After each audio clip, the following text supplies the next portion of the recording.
अस्सलामुअलैकुम। आज की वीडियो में मैं आपको दिखाऊंगा कि किस तरीके से गाड़ी का काम यहाँ पे जर्मनी में कि वर्कशॉप में काम किस तरह से होता है। तो बेसिकली मुझे अपनी गाड़ी का जो है उसका जो टाइमिंग बेल्ट है वो मुझे चेंज करवाना है। तो वो मैंने कुछ सामान ऑर्डर किया है, ये आप देख सकते हैं। एक चीज़ ये है, एक ये वाला बेल्ट है और असली वाला टाइमिंग बेल्ट ये है जिसके अंदर ये पुलिस होती हैं और पूरा सेट होता है ये। और ये इसके साथ है वाटर पंप। तो वाटर पंप बेसिकली ये दोनों साथ ही एक यानी उनकी असेंबली ऐसी होती है कि दोनों साथ ही चेंज होते हैं। और ये मैंने ऑर्डर किया था, उसके साथ ही इसका रेडिएटर का पानी जो कि स्पेशल केमिकल होता है यहाँ पे, चूँकि टेम्परेचर डाउन हो जाता है तो इसलिए इसकी स्पेसिफिकेशन कुछ इस तरह कम टेम्परेचर्स पे जो है वो हो सके, यानी कि -37 डिग्री तक ये जो है इसकी रेंज होती है।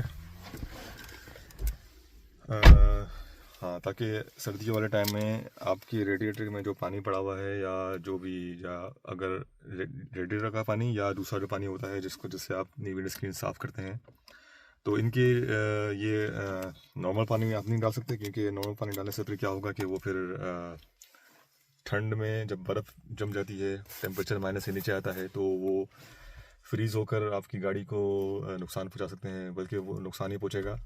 तो इसलिए बेहतर है कि ये जो चीज़ें हैं वो बिल्कुल ही इन्वायरमेंट के हिसाब से आपने वो लेनी चाहिए।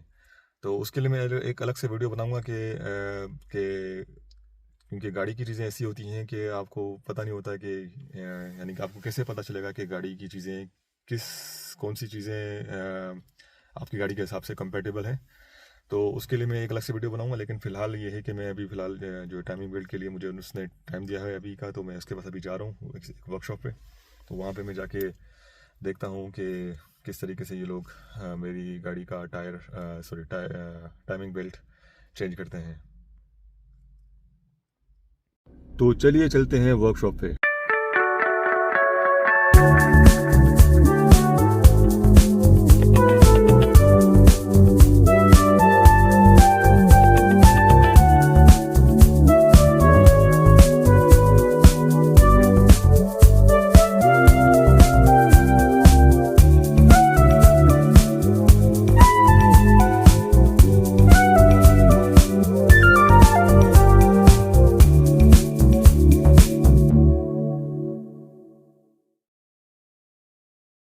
अच्छा जी, वर्कशॉप पे आ गए हैं। वर्कशॉप वाला कह रहा है कि उसमें गाड़ी रखनी पड़ेगी, कल को ही गाड़ी देगा। तो ये थोड़ा सा सेट बैक हो गया है। तो वैसे तो उसको पहले बताना चाहिए था, लेकिन अभी कह रहा है कि गाड़ी को छोड़ के जाएं और फिर जो है अपना अगले दिन गाड़ी मिलेगी। तो वो टोटल 4 घंटे का काम होता है, 3 से 4 घंटे बता रहा है। तो ये अभी इसको मैं देखता हूँ कि इसको चाबी हैंड ओवर करता हूँ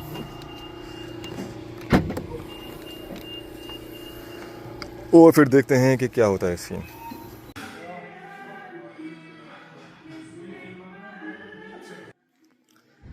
तो ये गाड़ी हमारी ऊपर हो गई है, तो अभी अब चेक कर रहे हैं और देखते हैं कि क्या निकलता है।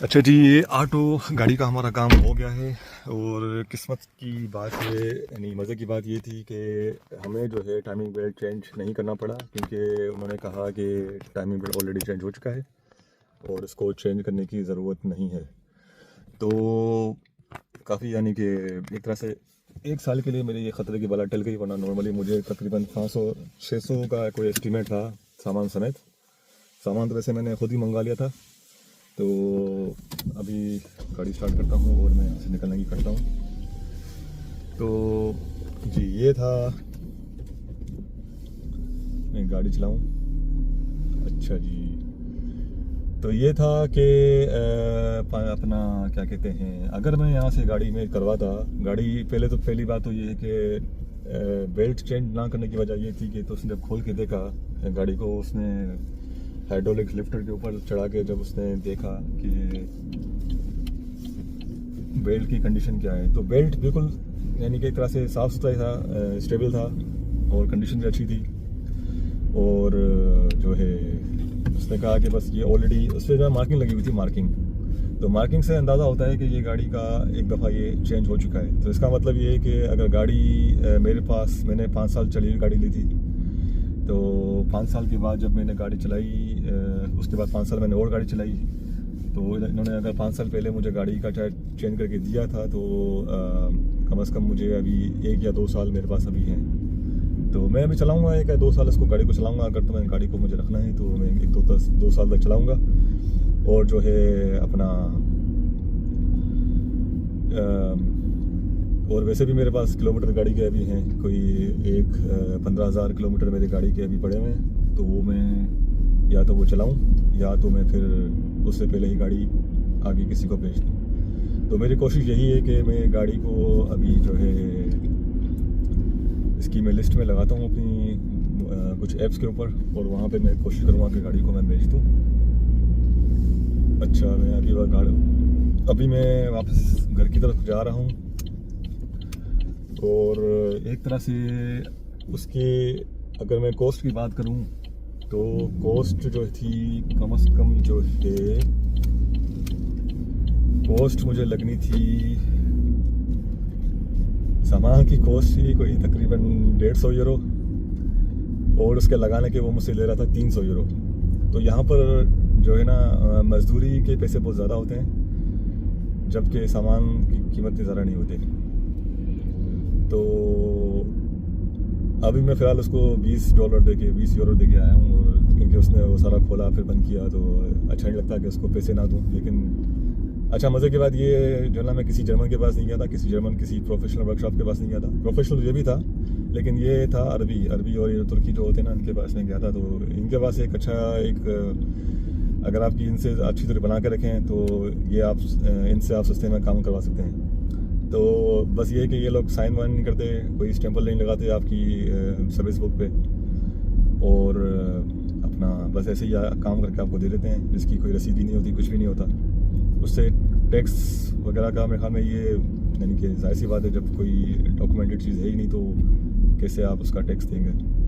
तो बहरहाल मैंने उसका एस्टीमेट लगाया था, तो काफ़ी मुझे फ़र्क पड़ा था इसके थ्रू, मुझे कोई 600 का, बाकी अगर मैं वैसे करवाता तो तकरीबन 800, 850 और 900 यूरो तक का जो है ना ये पूरा खर्चा था।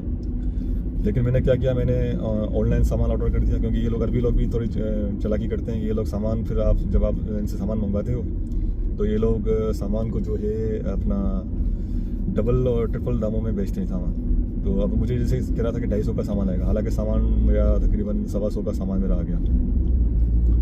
तो कोई 125-130 यूरो का मेरा टोटल सामान आया, और वो सामान जो है मैंने ऑनलाइन ऑर्डर किया। उसकी मैं एक अलग से एक वीडियो बनाऊंगा, उसमें आपको दिखाऊंगा कि किस तरीके से गाड़ी के यानी कि गाड़ी के हिसाब से जो गाड़ी के कंपैटिबल कंपोनेंट्स हैं वो आप किस तरीके से ऑर्डर करें, ताकि आपको बाद में परेशानी ना हो।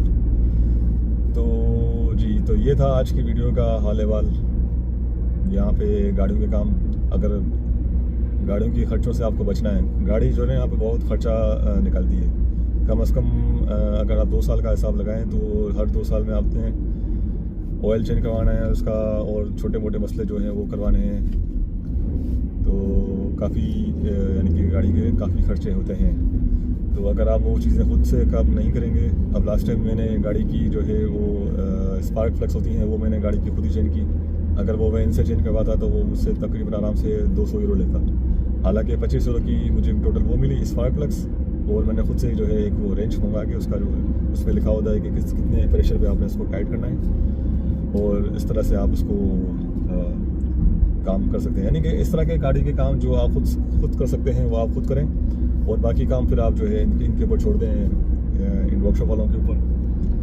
और अगर आप बहुत ही सिक्योरिटी चाहते हैं, गारंटी तो खैर कोई भी नहीं देता, लेकिन ये कि अगर थोड़ा सा आपको डाउट हो कि इनके काम के ऊपर, तो आप किसी जर्मन वर्कशॉप के पास या कोई दूसरी वर्कशॉप जो आपको बाकायदा बिल वगैरह दें और हर चीज़ आपको दें, उनसे आप पहले काम करवाएं। लेकिन जैसा कि मैंने कहा कि वो टैक्स वगैरह जो है ना उसे आप इसे निकलवाते हैं और उनकी भी कॉस्ट थोड़ी ज़्यादा होती है। तो ये था, इस तरीके से आप यहाँ पे अपने खर्चे बचाएं। और ये था आज की वीडियो का टॉपिक, और अब तक के लिए इतना ही। फिर मिलते हैं अगली वीडियो में किसी दूसरी टॉपिक पे। तब तक के लिए अपना ख्याल रखिएगा। अल्लाह हाफिज़।